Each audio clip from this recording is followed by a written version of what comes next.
Die Cutting Essentials, issue number 64 from our friends at Practical Publishing over in England. This has, as always, something special with it. And this time we're under the sea. So you have this kind of a seascape, this oval frame that you can use, and then there's also fish and extra kelp and seaweed so that you can use it vertically, but you can also use it horizontally. So that's a nice thing to have. Then we'll go into the magazine and you get a kind of a preview on the cover of lots of different ways to use it. So here we go.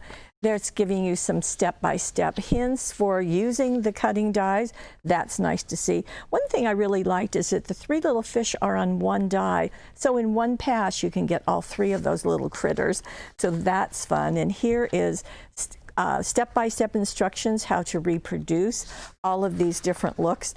And I thought it was really fun. I also appreciated the color combination they used. I thought that was nice and kind of striking also. Now this is an article on some new dies from Creative Expressions. We happen to carry all of these dies, so I just wanted to point that out and let you see something extra. This is a dolphin one, and fun to see it paired this way with two colors, lights and darks.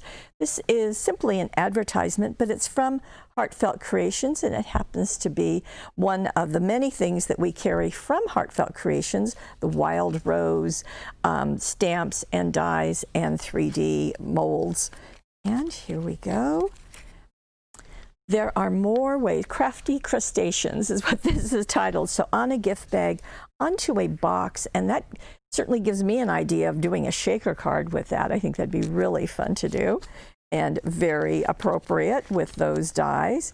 This is Birds of a Feather, which is a set of dies from Card Making Magic, also by Practical Publishing, and we do carry this line, so I thought it was fun to show you just some ideas of how to use it and ways that you might put it to use if you already have the dies or if you're thinking of them. There's some good techniques. Now this is an article about doing some spinner cards. There's spinning around or sliding, so I thought that was worth just making note. And there are step-by-step photos for doing that, and you just use your regular nested dies, and so that's nice to have some really fun examples of using those. This is also using nested dies. Again, this happens to be circles, a circle and a scallop.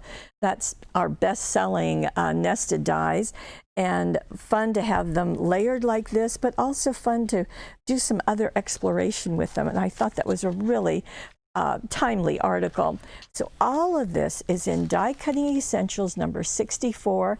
It's here at paperwishes.com, and we're happy to have the exclusivity on it.